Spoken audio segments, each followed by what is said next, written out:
प्रकोप न्यूज, खबर नहीं सच का प्रकोप।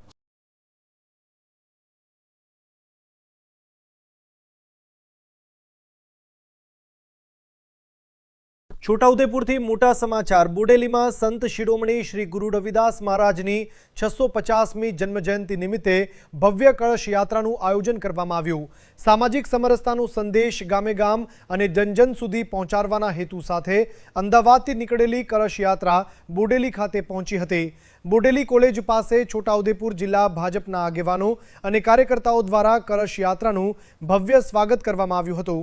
ત્યારબાદ કોલેજ ચોકડીથી ઢોલ નગારાના તાલે કળશ યાત્રા સ્વામિનારાયણ મંદિર સુધી ધામધૂમપૂર્વક પહોંચી હતી। યાત્રા બાદ મંદિરના હોલ ખાતે સભાનું આયોજન કરવામાં આવ્યું હતું, જેમાં ગુજરાત પ્રદેશ ભાજપના સહપ્રવક્તા અશ્વિનભાઈ બેંકર મુખ્ય વક્તા તરીકે ઉપસ્થિત રહ્યા હતા।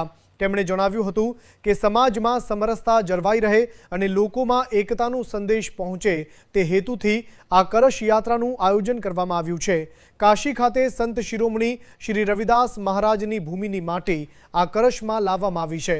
આ માટી જિલ્લાના વિવિધ ગામોના ધાર્મિક સ્થળોએ પહોંચાડીને પૂજન કરવામાં આવશે અને ત્યારબાદ ગામની જમીનમાં ભેળવવામાં આવશે। कार्यक्रम संतो भाजपा आगेवानो सांसदों धारासभ्यों सहित मोटी संख्या में कार्यकर्ताओं और लोग उपस्थित रहा था। आ समग्र कार्यक्रमनो अहवाल अमरा प्रतिनिधि मुकेश परमार, नसवाड़ी, छोटाउदेपुर। વધુ સ્થાનિક સમાચાર માટે જોડાયેલા રહો પ્રકોપ ન્યૂઝ।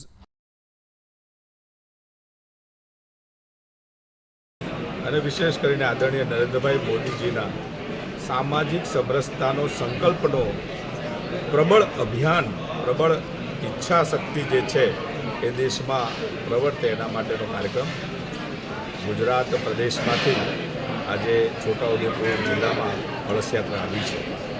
આ કળશ યાત્રા સમગ્ર દેશમાંથી નીકળી ત્યારથી જ સૌ લોકોએ સાથ સહકાર આપ્યો। 650મી સંત શિરોમણી રવિદાસને આ જન્મ જયંતિ આપણે ઉજવી રહ્યા છીએ। આ જન્મ જયંતિ ઉજવી છે ત્યારે સૌ સંતગણ તે વખતના સંત રોહિદાસજી, સંત કબીરજી, સ્વામિનારાયણ ભગવાન, સૌ શંકરાચાર્યો એમના માધ્યમથી સનાતન ધર્મ એ આપણું એક સંસ્કૃતિ અને આપણે એક અખંડ ભારતના માધ્યમથી દેશ વિદેશમાં સમરસતાનો સંદેશ આપે છે।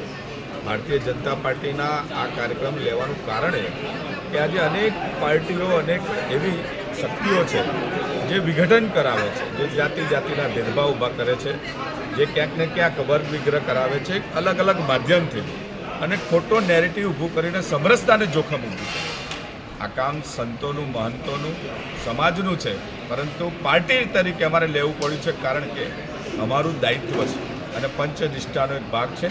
એટલે સમરસતા આવે એનો આ પ્રયાસ, સૌ લોકો આમાં સાથ સહકાર આપે, ચડી બળીને ભાગ લે એ જરૂરી છે।